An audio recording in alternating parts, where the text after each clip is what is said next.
Welcome, everybody. Let me turn off the music. Hey, nice to meet you. Hey, Sharam. Hey. The music just doesn't want to quit today. It's Friday. It's ready to party. Hey, Michael, how are you? Spectacular. Thank you for joining us today. Amazing. There we go. So Kamal's joining as well. So I'm Bill. I'm going to let you take this off. I'm going to hop backstage, and I'll be back on to welcome or talk to everybody about the next episode. Right on. Hey, Kamal, how are you? I'm doing good. How are you guys? Doing great, doing great. All right. So,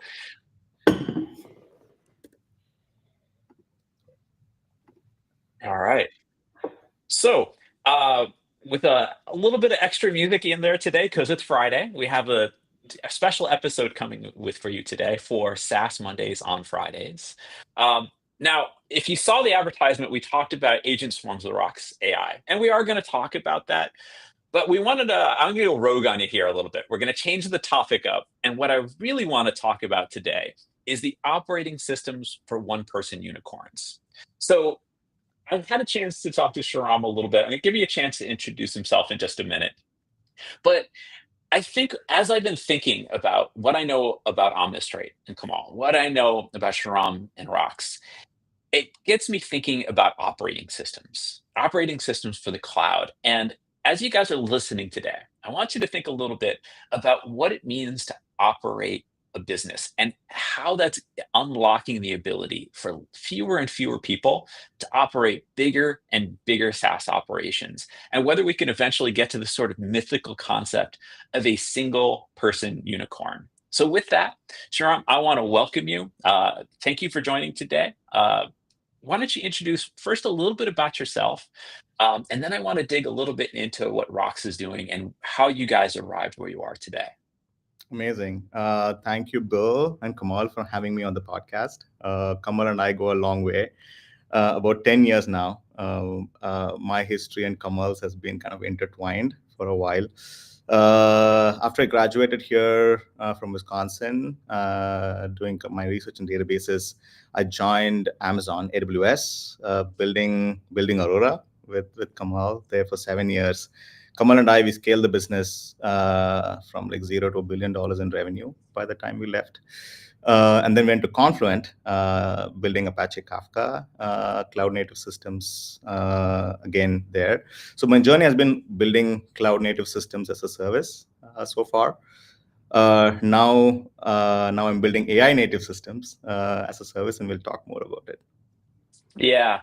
Before, I'm not going to let you off the hook that easy because I want to hear a little bit more about Rox. First, what is Rox? Like, how did you guys come up with a name like Rox? What does it mean? Yeah, so Rox is kind of it means it's revenue operating system with an X there. With an X. With an X. Yeah, so I think the Rox is the world's first enterprise-ready AI agent swarm for the revenue domain.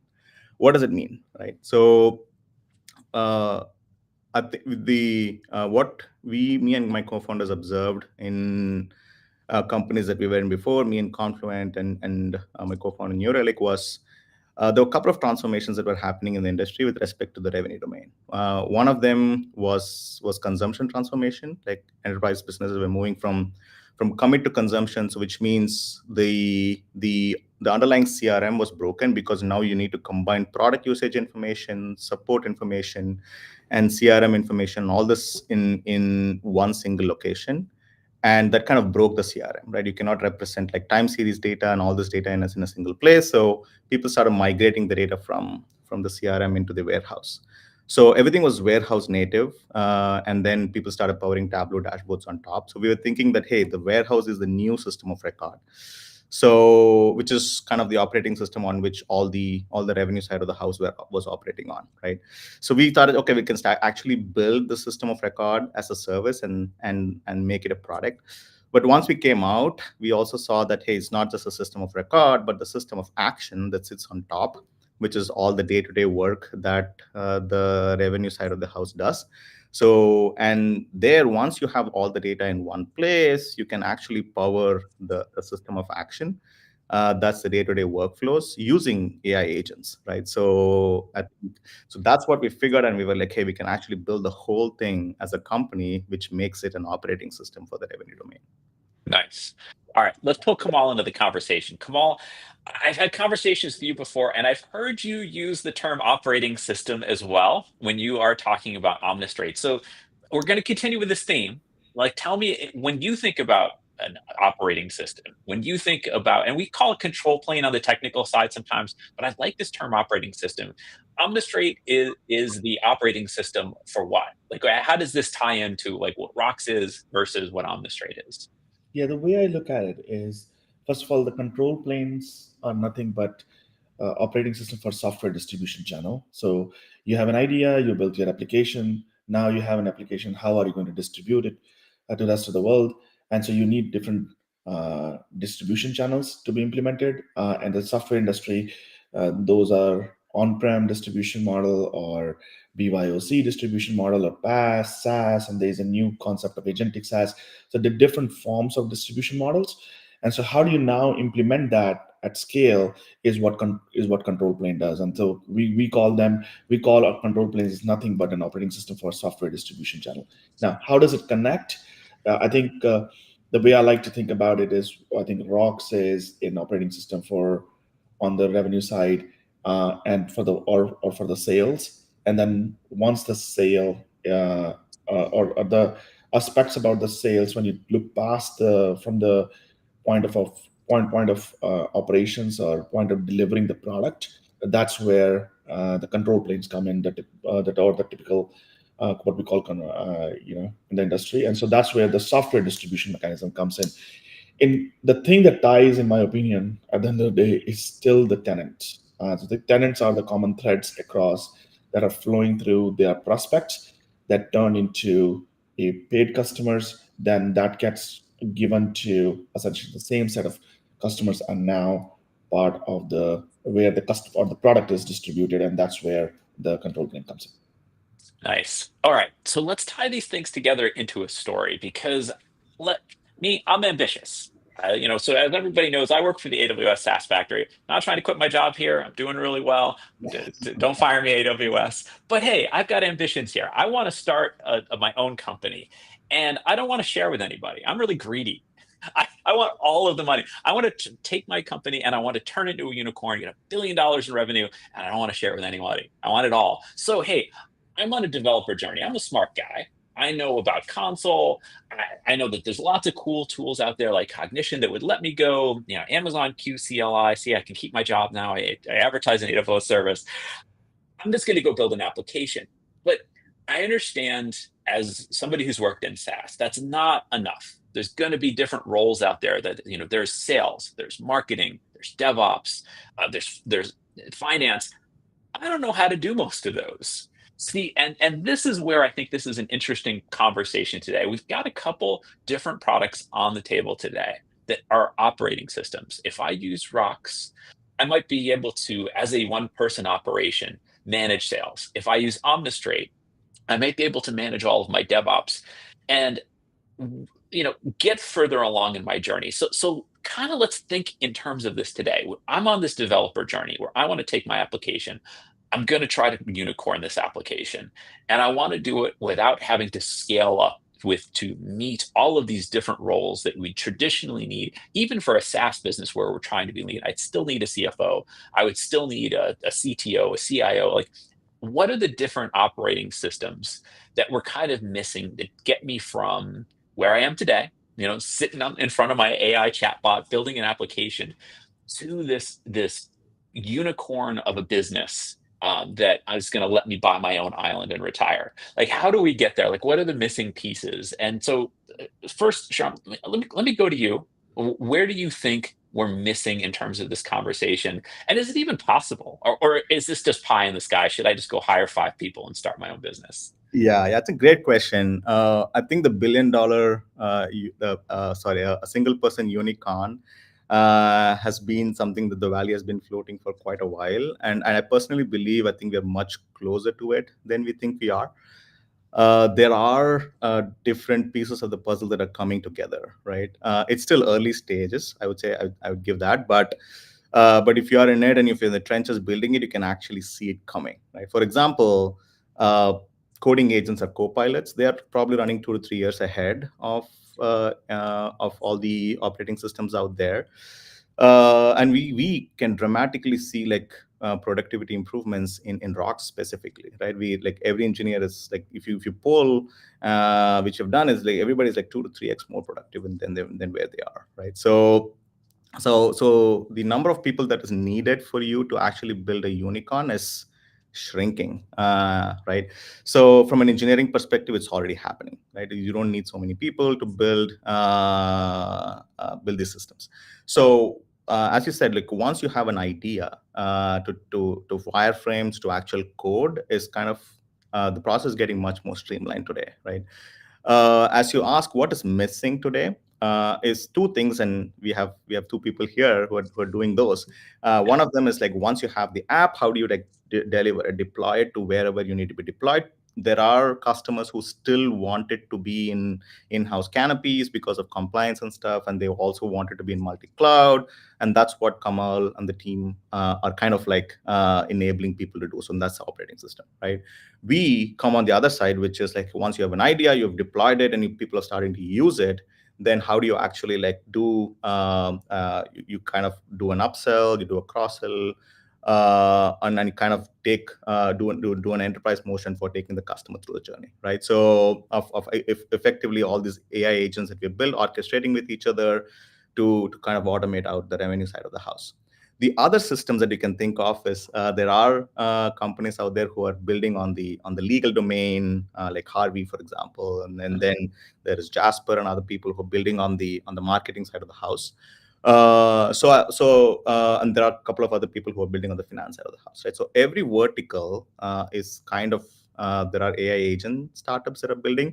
They are not as further along as engineering and coding agents, but my personal belief is it all going to get there very close, then much closer than we think we are, with the pace at which this industry is operating. And hopefully there may be these AI agents communicating with each other to actually help you out, and the person becomes the orchestrator with his team of AI agents who actually communicate with each other to kind of help you realize the vision of $1 billion startup. I think the vision is much closer than we think we are right now. Yeah, so Kamal, let me pull you into this because I like what we're talking about, a flow here. So I've heard sort of a pre-sales motion. Okay, so I've got an idea, I've got Rox. So as the founder, I now know I can plug in the companies I'm interested in. It will carry out the communication. At some point, I guess, is a human going to have to be involved, or is it just going to sell everything? And I don't even need to talk to this customer. I can just sit there and be an introvert like I want to be. Like, is there still a human involved in there? I think so. Okay, that's my personal 2 cents. I think it's great to have, and just for the sake of fun exercises, talk about a one-person unicorn, and I think it's great. But I think the reality is that even with all the amazing systems, and to clarify, just to tie up the language, or for the sake of everyone, when we say operating system, we are meaning the copilot for the different fields. And so if that is a traditional term that we're more familiar with, and that is what Shira meant as AI agent. And so they are the same in the context we are talking about right now. And so we are talking about a operating system for platform teams, operating system for application developers, operating system for sales, operating system for marketing, or Copilot. You can use and replace equally. So just to be on the same time. Now coming back to the question, I think these systems will, as Shira mentioned, but will make the undifferentiated work simple. So instead of focusing on how, you will be focusing on what, but you will still need a mastermind. You will still need an expert who will be driving. Like, it's like basically you're not going to send an airplane go fly without a pilot. You'll still need a pilot. They will act as a co-pilot. You will still need a pilot. And so it may happen that we will get 10x. I can also see we get 100x better, but I don't think so. It will become just completely replacing. I think organizations will still need an expert. So I think where the industry, as I feel that we are going, is that we will have more and more expertise. Like the expertise will matter more than someone being jack of all trades. So if you and in fact they will, within marketing is a huge domain, sales is a huge domain, and so within then it becomes category of the sales, subcategories of sales, where you will need to be extremely super expert in just basically, okay, how the SDR at top of the funnel, you are amazingly good and tuning, because your job is becoming now how to tune that copilot or how to make sure, is that copilot in the right direction? Is the plane is flying in the right direction? I trust the automation in doing the execution and doing the balancing power and everything what it needs to in a cockpit, and let's say in an airplane. But I want to make sure that flying, damn it, in the right direction is going to land. Like if there are things that it hasn't accounted for and circumstances have landed and new circumstances have shown up, then I can A, take over the control, B, I have the ability to provide additional input to that copilot to steer in that direction. And I think that's where a need for highly specialized experts in each of the domains and subdomains will continue to be there. That's how I feel about it. Nice. Yeah, I one of the complaints I've heard about AI, by the way, and I think maybe all of us share the same opinion, but I'd like to hear your opinion on it. Some people complain that AI is automating the things we actually enjoy, and instead of focusing on the redundant tasks that we don't want to do over and over again. But when I listen to both of you talk about what you're doing, how Rox is going to automate a lot of these revenue pieces. And when I think about how Omnistrate can take the deployments that you're going to have to do over and over again and automate those, that doesn't sound like the fun part of my job. To me, it sounds like these operating systems are actually taking a lot of the boring, undifferentiated heavy lifting off of my plate and letting me focus in on the creative parts of my job. So do you agree? Is this operating system focus more of a practical approach to agents and AI for removing some of just the dumb day-to-day tasks, as opposed to some of the other attempts to hey, we can take AI and make a creative painting? It's like, great, no, I'd rather not do my job and go paint instead. How about you automate that job that I have to do? What do you guys think? Is operating systems kind of more practical for this space? So I think the point about AI removing the undifferentiated heavy lifting is true, right? Like if you imagine from the fundamental pieces of it, for example, in sales, for example, right, the direct people to people sales that people do is just 20%, right, of the remaining 10, 100% of the time they have. What do they do in the remaining times, right? They prepare for the meeting. They actually sit and do an account research. Who should I talk to? What should I tell them? And that's kind of the majority of the time is spent there, right? And then they do automated entries, data entries back into their CRMs, because everybody wants to keep track of where an opportunity is. And then so that's kind of the time that is actually spent, right? Our view is that those are undifferentiated times, right? The system should take care of all of that for you. And the majority of the time in a single person startup, for example, they should be spending their time on direct customer, talking to customers directly, and then moving the deal across, right? So yeah, I do agree that there will be a single person orchestrating, as I was mentioning before, right? In terms of who is actually writing the code and actually direct selling. But the remaining pieces of the puzzle, where there is human to human interaction, in terms of ensuring that your deal is progressing, you're making progress, and of course whatever you're deploying is actually the right thing you want to deploy from an engineering perspective. I think there will be one person who's sitting there and orchestrating all of that, right? So yeah, I think that, so even from a coding perspective, if you think about it, Cursor and Cognition and all these people, so what they do is the AI is very good at understanding your code today as is, right? And then you just talk to it and actually does the work for you, right? Like they expect the consumer expectation is way high now with AI, right? The incumbents are somewhere way below, right? And then like we are trying to come in here and kind of get there, right? Like no, like everybody just wants to talk and then get the work done, right? So that's kind of the consumer expectation right now, and I'm pretty sure it's going to go up and up, right? And like the whole wave is pushing the consumer expectations way above. So I think to tie it all back together, most of the undifferentiated heavy lifting will go away. Yeah, there will be like one person who can orchestrate all of this. But on the creative pieces as well, as you mentioned, Bill, I think AI actually makes you a lot more creative. Like I'm not an artist, right? I'm not a Right. Ghibli creator, but I can go to OpenAI and be like, hey, create me a Ghibli, and it actually is fun, right? A lot more Yeah. fun than I would have ever thought about.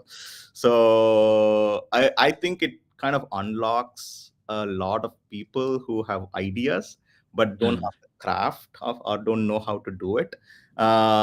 They actually, I think it kind of empowers them to do things that they have not done before. As an example, like you, if you're not like a rock star coder or a rock star salesperson, like these AI agents will empower you as a single person who has the idea to actually like scale the entire company instead of like hiring massive amounts of people.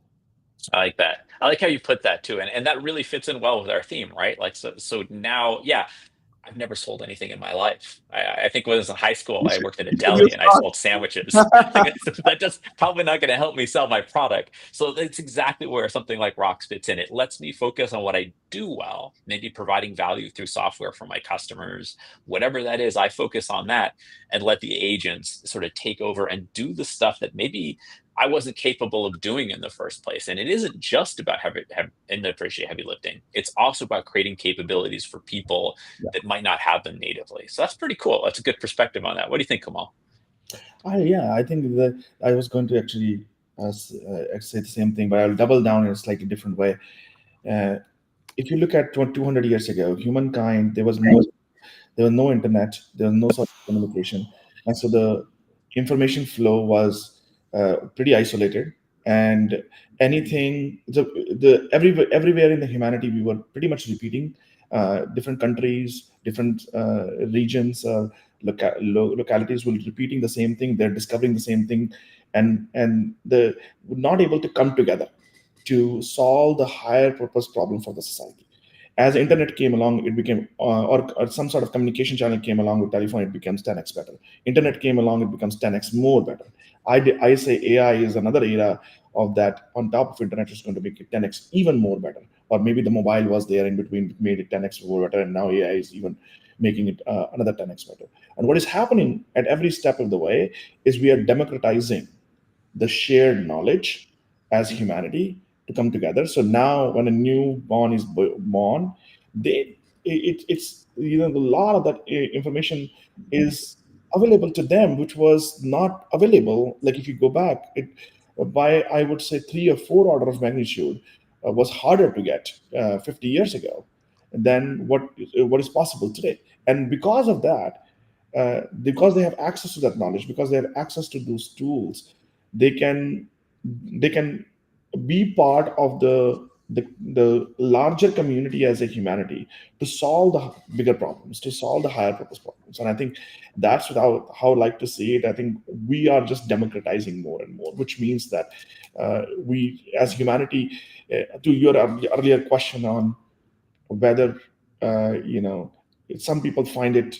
they are still enjoying doing those things. I think what is Right. happening is this. I think what is AI is doing is basically telling you, look, this is a solved problem, and accept it, move on. The cheese has moved, and solve the bigger problem. There are more.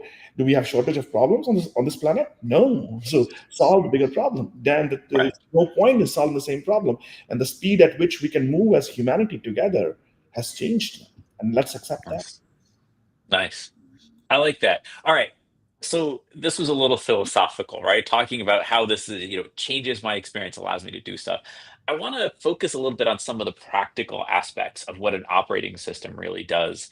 When I think about revenue, when I think about DevOps, I think about connectivity between a lot of different pieces. Like my revenue data is coming from all over the place. My DevOps experience, it's connecting off in all sorts of places. What's the identity provider that I have? Where's my observability data? Like it feels like these are hubs in a way, or some sort of connection points. So, what do you guys think? So, Shram, let me start with you. When you think about integrations and partnerships as part of an operating system, how does that fit in with your vision of Rox? And is that continue to evolve as you've been building the product? Yeah, it's a great question. So if you think about it, as I mentioned before, if you dive deep into the architecture of what we're building, we have a system of record and then we have a system of action, right? So a system of Right. action, you can think of it as a multi-product suite, which is powered by AI agents, right? And each of them caters to some workflow that a seller has to do on a day-to-day basis, right? From an integrations perspective and data perspective that you mentioned. So as I kind of alluded to when I started off, the data has now moved into the warehouse, right? All the different data has moved into warehouse. So from an integrations perspective, there are an n number of point integrations in this space, right? So because if you look at the history of what happened, like Siebel was like the big dog in on-prem era for the CRM, right? So Mhm. and then cloud came along, and then Salesforce moved everything to the cloud, right? And then they kind of rode the cloud wave. But I think what happened towards like 2014, 2015 is AWS was pioneering this concept of like, hey, you just have to pay by the hour, pay by the day, pay by the second, whatever. You don't have to actually do a huge upfront commit if not needed, right? So that kind of what happened is then the data, like everything that was happening on the CRM moved away from just the CRM being the system of record, and then like a lot of point tools coming on top to actually like help you do a lot of things, right? So what are kind of the integrations in the space, right? So if you look at it, so the data that is moved into the warehouse, you kind of have to enrich this in data with respect to like for example, if it's a company information, you need to understand the revenue, the head count, and there's all this information that you need to understand, right? And then so that's data enrichment as an integration, by the way, right? And then now these point tools that have been built up, for example, we are in this call is getting recorded, the recording goes into a transcript, and then the transcript has to be integrated back into the CRM. Like otherwise I don't know what I asked, what question I asked, blah blah, right? So all this, like, and there are like n number of call recorders in the industry, by the way, right? So this are two examples, and I can keep going on and on, right? So all these are different integrations that we have to build into the system of record layer. So because once we have all the data is when the AI actually like kind of takes over, right? So you can think of it as we aggregating all this data from multiple different data sources and having our warehouse as a central native CRM that we can think about, and then like all the AI agents powering on top, right? So yeah, we talked about partnerships and integrations. We do integrate with many. We have partnerships that are coming up with the existing and new providers that are out the block. So yes, we will do integrations and partnership, but I will tie all of them together to say Siebel started off, and then Salesforce came when the cloud wave happened, and hopefully we are the one when the AI wave happens. Nice. How about you, Kamal? How do you think of partnerships? How does that fit into your journey? Well, the way I like to think, at least in my head, is like it maybe it's more complex than that, but at least I like to think as two-dimensional web. One dimension is going where all of these co-pilots are getting built. Co-pilot for application developers, co-pilot for platform teams, which we call control planes, co-pilot for sales, or what Rox is all about, co-pilot for marketing and so on.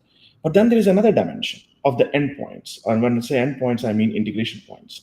And these are observability, alerting, billing, authentication. And they cut across all of this. It's not like, oh, authentication is not relevant for platform teams or not relevant for sales, for marketing. Every single layer will touch that. And so these integration points are like a horizontal functions that are needed for every single thing. And then the second thing I would add is all of these vertical copilots that we are building, they all also needs to come together. So it's a very interesting web that we are creating. And I feel like it ultimately will become, we are going back to the world where we started all with Windows 95 or 98, whatever your preference is, with one desktop world. And I think it will become the ultimate internet cloud operating system, and which does everything, all functions and endpoints, and they're all integrated together in this web of, you can see how my imagination is a little bit going there, but Yeah. I'm fascinated about what's there for humanity to unfold. But both of your point of views are really important as we think about this single person unicorn journey, because there are integration points. These operating systems or co-pilots will abstract a lot of the complexity for us. I don't need to become the expert in observability or identity or the data sources where my CRM has to scrape all of this from. If I did, I would need a whole team to figure out how to do those different pieces of this journey. I think as things evolve, there's at least some possibility there is best practices or default standards that simply emerge out of these spaces. And like, hey, you could use Rox and you could pick integration points like, oh, I want to use this tool, this tool, this tool. Or I could just say like, hey, Rox, do this for me the best way you know how. And I will adapt my business practices to the way the operating systems work. Because Kamal, your example of like Windows 95 wasn't terribly intuitive. It was really hard to use. We adapted our business practices to be able to use it, right? Because it was the best thing we had to work with. I think there's probably going to be a little bit of this too, where these operating systems are going to evolve. It's going to abstract a lot of the complexity and allow us to do things more easily. And again, gets us a little closer to this one person unicorn that we're talking about, right? Yeah, I was just referring to that Windows 95 as the desktop operating system, and that was a world at that time. I'm saying the new world is the whole cloud. I mean, AWS everything is if AWS, let's say, or other clouds are the ethos of everything that is happening. I'm just saying that we need the ultimate operating system and that ultimate operating system is the collection of these individual operating systems, by the way, and they're connected together and connected to this horizontal function that you were referring to as integration points. And so that is, I'm just drawing the analogy of the problem space has moved from one desktop to the entire. The whole world is the desktop. It was like the background was the sky. Now it's actually the sky. Like the whole sky is our backdrop. I mean, it's an interesting point of view. Like, it actually takes us to an interesting point of the conversation. What you both just said, that there's going to have to be connectivity between these things. Shram, I heard you say earlier that these agents are probably going to start talking to each other level. And Kamal, I heard you say like, well, eventually there's an operating system of the operating systems. Where are we going with this? Like, is it a convergence play where all of a sudden everything's going to be like in one big platform, or is it organically these things are going to happen and somehow magically I'm going to be able to orchestrate these things in my own account without, and just pull in different agents and they're all just going to talk to each other like magic? What do you think this looks like? And do we even know yet what this is going to look like? But isn't this what we're doing for the humanity in the last 100 years? If you look at it, starting from the mainframe and up, if you draw the journey to the cloud and every step of the way, this is exactly what we have been doing, is making abstractions and over abstraction, making it easier and easier. So that is democratizing the technology. And soon, 5-year-old will be able to be as effective as a software engineer. That's the whole point, right? Or a software engineer or a legal expert to some degree, right? And so the degree level qualification that you graduate and what you call bachelors of whatever will be just encapsulated in this operating system, right? So that's abstraction. Now you have to do better than that. So and now you're going to connect that as well. So you can see that is why I was saying that it's uplifting, right? And so by building more and more abstraction, so I think it will go. Well, if I get $1 billion, it's going to be uplifting. I'll be very uplifted. So if my unicorn takes off, I will feel entirely enabled. But I think we miss. First of all, I still think that there will be many experts in the organization. It might not be completely a 1% game, and I also feel that there will be more opportunities for many people to be $1 billion because they can solve together many problems. Today we are limited. Otherwise, there are a lot of human resources are needed to solve one problem. And because less resources, that means more humanity can solve more problems together in parallel. cross my fingers. You're ruining my dream of my one person unicorn, Kamal. Don't rain on my parade here. I want my $1 billion, damn it. No, I think I agree with you. I think maybe even one of the trends I've seen emerging, and I'm sure you guys have as well, is sort of this partial executive, like somebody who's a specialist who actually works for a whole bunch of companies and says, "Hey, I'll be your CFO for 10% of the time." Right? A fractional CTO, a fractional CEO, a fractional CFO, and becoming an expert in these fields might just be learning how to operate these operating systems for a bunch of people. Like, hey, I'll just step in and help you with all of your finances. I'll help you with all of your sales. You just focus on what you focus on as the CEO, and you still keep that organization very lean, but you still have a human who's capable of detecting flaws in the system, right? Because anyone who's worked with AI has seen hallucinations, Yep. has seen it just, I mean, the coding tools we've been talking about, you've seen them go off the rails and start building something you didn't ask for. Like, it happens. So Kamal, I like this point of view. Maybe we kind of change this from the one person unicorn to like the teams of people who are capable and with very limited time and resources be able to operate these fairly substantial companies with these operating systems, right? And tie them together, especially until they start thinking for themselves. Then we can all go retire on the beach. But for now, at least, I think enabling people to do what they do best is probably the best part of this message that I've heard so far. So I like your point of view on this a lot. Awesome. Yeah, good. No. So I think this is great. I think I like the idea of abstractions. So if you imagine the abstraction layer now, everything was in data centers, and then people had to like ship software to data centers. With the cloud, it is EC2, and then you program C++ on top. Now, I think the abstraction has completely changed to a model which is intelligence, and you talk to it, right? So that's why, which is English. So English is actually the new programming language. So what it entails is what Kamal was saying, like language is like the most primitive idea that we all have as humans. So any 5-year-old can talk to a model, and the model is getting better over time, and then kind of achieve whatever you need to achieve, right? So which means it's been what, 2022, when ChatGPT came out. In 3 years, there is a lot of things that are going on. The next big frontier that we are thinking about in AI specifically is, the models right now are kind of a lossy compression of the internet. They understand what's in the internet. They're much better than the average human, for example.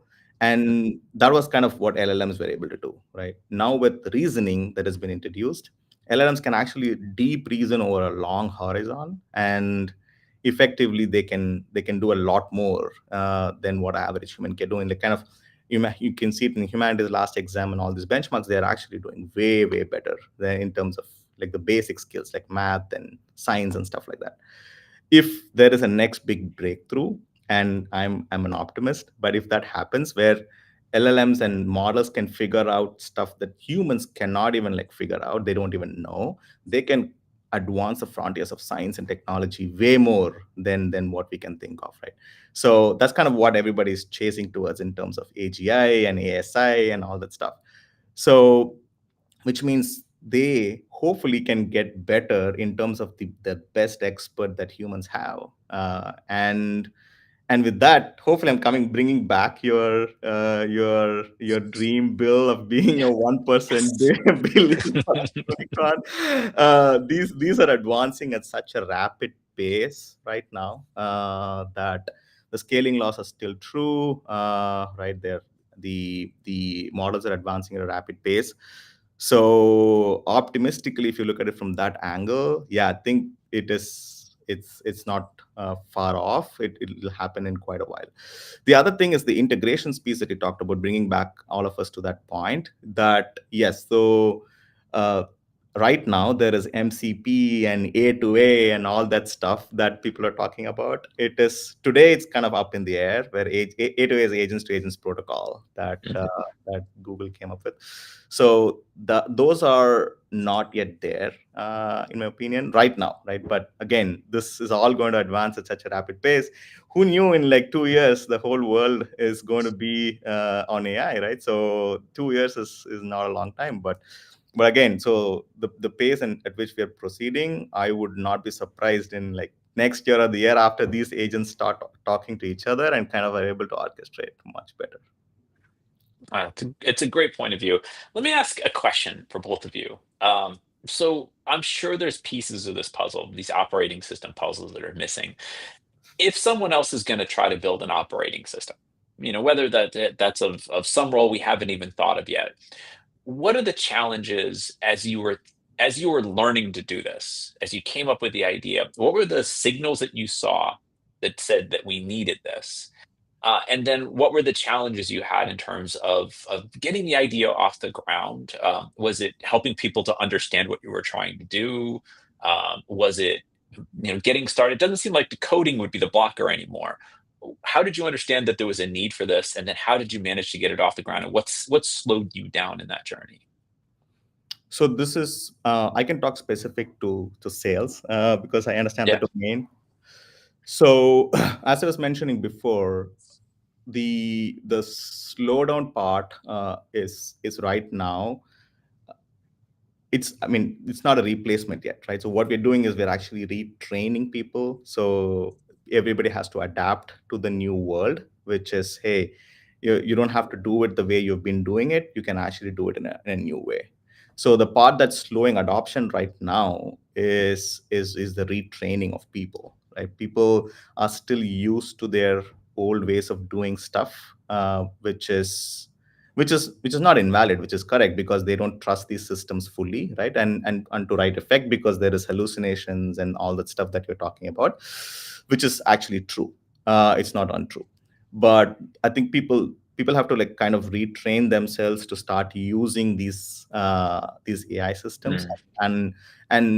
And to do so, the blocker is for them to learn a new programming language, right? They have to understand how to prompt these systems, and their models, they don't behave deterministically, right? Because these are intelligent systems. They're going to behave differently every time you ask it. The same question is going to give you a different answer, by the way.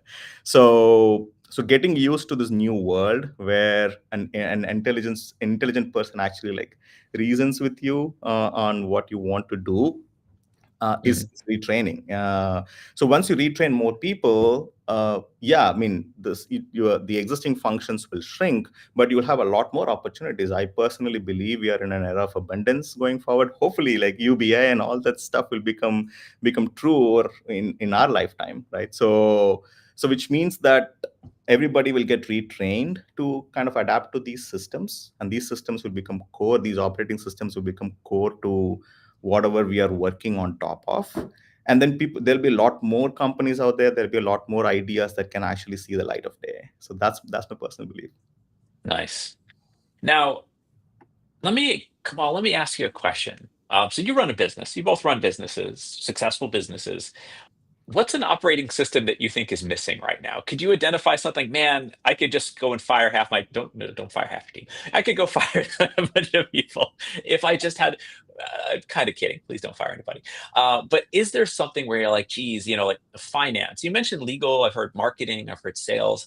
Is there an area where we still are very manual, where there is lacking an operating system that would prevent me from trying to get to my one person dream here? Where I'm going to hit a wall, I'm going to have to hire a CFO, or this doesn't exist for compliance led. I'm going to have to hire a CIO because I can't figure out compliance with agents yet. Is there a piece of this that's missing in your minds right now? I think the part about bridge between technology and people. I think this goes back to the point where I was talking about in terms of educating and retraining people. I think how do you these technologies are moving at their own pace, right? They are getting better and better every day. And how do you now? You have this. We have the massive, workforce. How do you now take the workforce and uplift the workforce to be put more effective and adapt as a humanity? Because it's not that the workforce will go. I think that what will happen is that we will solve a lot more problems together as humans. Yeah. right? And the change, like people adapting to it, I think that is essentially the technology will move relatively faster, and I think there has to be somebody who has to help adapt. And so the more we can, if we can have fun Mm. to adapt humanity quicker, more seamlessly, without more without any impact. Now I don't have a discipline to, but you asked me a question, I'm just giving a little bit philosophical answer, is how do you now in a way which is right for the humanity and adapt, because it takes time and people have different circumstances and everything. And so, how do you now match the cadence and velocity of people and their willingness to change with the shifting change in the technology? Just saying, Mm. just from the point of view of just sticking on the point of view of people, just changing the technology and going so far in the technology and making so much better and not thinking about the people is not the answer. And I think we have to balance. We have to bring the people together along with that. And I think there is a missing link there. And I don't know what that operating system is, but if we have to, as collective, as humanity, have to move faster, that's the link has to be unlinked somehow, or solve, or have to solve. Yeah, I do agree with that. I think instead of picking a function where there is there is going to be a missing piece, there will be AI agents for every function. I think what me and Kamal both are saying is in each of those functions there is a human component that's involved, and for any function that involves, and then that percentage is different across different functions, right? For engineering, you mostly sit with a laptop and you code, so it's actually much easier, and these AI agents can proceed very far along, right? So there are like companies like Glovable and stuff. You just talk to it in English, actually builds the entire product for you, by the way. But then in sales, as I said, like there's like 10-20% of the time is actual direct selling. So that human component is not going to go away. If you want to take somebody out to dinner and talk to them, no AI is going to do that for you, right? So Right. but then it's similar for other, like for even in legal, for example, you can do all the case research and case law research, everything with AI, but there's still a human component, right? So each function has a percentage of human component that's involved, the highest being HR or CPO, for example. That's like mostly you have to like you're kind of having the pulse of the people, right? So Right. and those human components of every aspect of any function uh, hopefully will it's not going to go away, right? You still need humans to talk to humans to actually get stuff done. So kind of reflecting back some of what I'm hearing, I feel like it's not the lack of agents and these capabilities that would hold me back. It's maybe the lack of humans who really are willing and able to adjust their jobs to take advantage of these that probably is holding people back from accelerating this progress. Like I could find a CFO, but finding a CFO who knows how to use the agentic world to make their job simpler is harder, and definitely true with sales, right? Yep. I mean, we know a lot of sales associates are very hesitant to it. Even we've seen it with SaaS, even to adapt to recurring revenue and think differently about product has been a challenge for a lot of salespeople to actually embrace, like, oh, I don't have to make cold calls anymore. I don't have to like reach out and do campaigns. I can let agents do that for me, and then just give them the human touch that they need to, to feel like they're listened to, and just focus on that part of the job where I actually am adding value that AI can't add. That might be the thing that's holding me back. Right. And that you can actually multi-tenant, right? I'm going to tie everything together. The more and more the AI agents do it, I want you to have your $1 billion bill. So effectively, if you multi-tenant everything to a single person or Yeah. a group of people, like we're talking about single person startups, it's like it's philosophical still, very early. But if you can have like one person or a couple of people who can actually do this in every part of the functions, in an organization, the workforce that you need is going to dramatically shrink over time, right? So, and it's mostly the interactions that you need humans for. By the way, Nice. the biggest, before the show ends, the biggest irony of the talk is, as much as Bill has chosen to take the role, uh, he's by far one of the most, um I guess, people are givers that I've seen in my life. So I know, knowing Bill, I just want to let the community or whoever is watching This is the exactly opposite of Bill, how Bill likes to think. So just FYI to everyone out there. I'm happy to play the role. It's a fun role, and I mean, maybe just to close this out, we've only got a couple minutes left. If you walked into a VC tomorrow and you met somebody who had an incredible application, understood their domain, wanted to focus on that domain, and wanted to go on this journey we're talking about, said, yeah, I really want to try to keep a really lean startup, where would you point them first? Like, what would be the first thing you would tell them to get on their journey of how to take this application to be able to sell and operate and do all of this before they start to staff up? I can take that. I think every company should have a couple of things. One is, of course, there are coding assistants widely known. You start using that. Then you have Rox as your, it's like you have GitHub to start off with, right? I mean, everybody starts their application on GitHub. That's like standard. And nobody tells them to, it's like, hey, yeah, create a GitHub repo. And hopefully you can say, hey, just go get Rox agents. And then they can start doing the PLG motion or enterprise selling, whatever you have. Yeah. Of course, once you have your app, you need to deploy it wherever you need to deploy it. And hopefully the control plane for software delivery also comes in. So those are the starting points, right? And then, of course, I think the other functions that you have, which is a CFO or a CPO or a marketing, all those things come kind of later on. But the core functionality in any organization is building and selling. Those are the two main things. So what you need to build, what you need, which entails what you need to deploy, and then what you need to sell. So that's what my advice would be.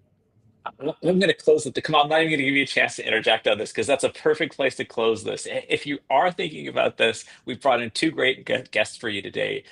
Check out Rox, check out Omnistrate, and think about if you are trying to take the application you've got to scale it, to sell it, and to get to a point where you actually go and you're made enough money where you now don't need to go worry about having a CFO. Like, that's an important part of this journey. So it's been thank you both for joining us today. Like, this has been really interesting thought exercise about how we might actually operationalize a one-person unicorn.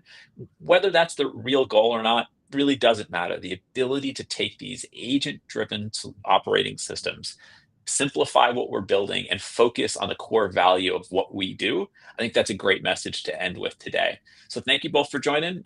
Let's wrap it up there. No, thank you, Bill. And amazing the whole conversation, how you drove it. So really, thank you for having a dynamic conversation. So really excited. And awesome. Super happy to be here. It was exciting. Awesome. Great, guys. Take care, everybody. Thank you.